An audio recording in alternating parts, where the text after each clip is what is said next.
పండుగ వేళ కావడంతో ఈ-కామర్స్ సంస్థలు స్పెషల్ ఆఫర్లను తీసుకొచ్చాయి. కస్టమర్లను ఆకర్షించేందుకు ప్రతి వస్తువుపై ఆకర్షణీయమైన డిస్కౌంట్లు అందిస్తున్నాయి. మొబైల్స్, టీవీ, ఫ్రిడ్జ్, వాషింగ్ మిషన్లు ఇలా ప్రతి వస్తువుపై ఆఫర్లు ప్రకటించాయి. ఇక మొబైల్స్ అయితే పండుగతో సంబంధం లేకుండా ఆర్డర్ చేసుకున్న మరుసటి రోజే చేతిలో వాలిపోతుంటాయి.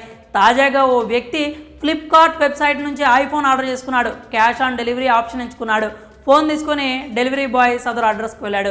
కస్టమర్ చేతిలో ఫోన్ పెట్టి డబ్బులు చెల్లించాలని కోరాడు. ఆ డబ్బులు చెల్లించేందుకు ఆలోచించిన కస్టమర్ డెలివరీ బాయ్ను చంపేస్తే ఆ నగదు కట్టక్కర్లేదని భావించాడు. స్నేహితుడి సాయంతో హత్య చేశాడు. ఈ షాకింగ్ ఇన్సిడెంట్ ఉత్తరప్రదేశ్ లక్నోలో చోటు చేసుకుంది.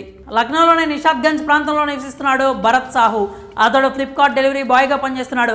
8 ఏళ్లుగా ఇదే వర్క్ చేసుకుంటూ జీవనం సాగిస్తున్నాడు. ఈ క్రమంలో గత నెల 23న ఉదయం డ్యూటీకి వెళ్ళాడు. అయితే గజానన్ అనే వ్యక్తి ఈ-కామర్స్ సంస్థ నుంచి యాపిల్ కంపెనీకి చెందిన ఐఫోన్ను ఆర్డర్ చేసుకున్నాడు.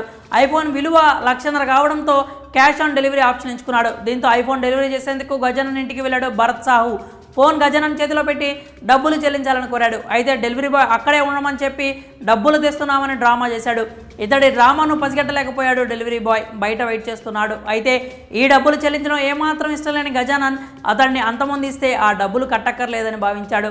తన స్నేహితుడితో కలిసి భరత్ సాహును గొంతు నులిమి చంపేశారు. అనంతరం మృతదేహాన్ని గోనె సంచిలో వేసి ఇందిరా కెనాల్లో పారేశారు. అయితే 2 రోజులుగా భరత్ ఇంటికి రాకపోవడంతో అతడి సోదరుడు పోలీసులకు ఫిర్యాదు చేశాడు. మిస్సింగ్ కేసు నమోదు చేసిన పోలీసులు విచారణ చేపట్టారు. భరత్ సాహు కాల్ రికార్డులు పరిశీలించగా గజానన్ అనే వ్యక్తికి కాల్ చేసినట్లు గుర్తించారు. అదే సమయంలో అతడి చివరి లొకేషన్ గుర్తించి సీసీటీవీ ఫుటేజ్ పరిశీలించారు. ఆధారాలు లభించాక ఆకాష్ అనే వ్యక్తిని పోలీసులు అదుపులోకి తీసుకున్నారు.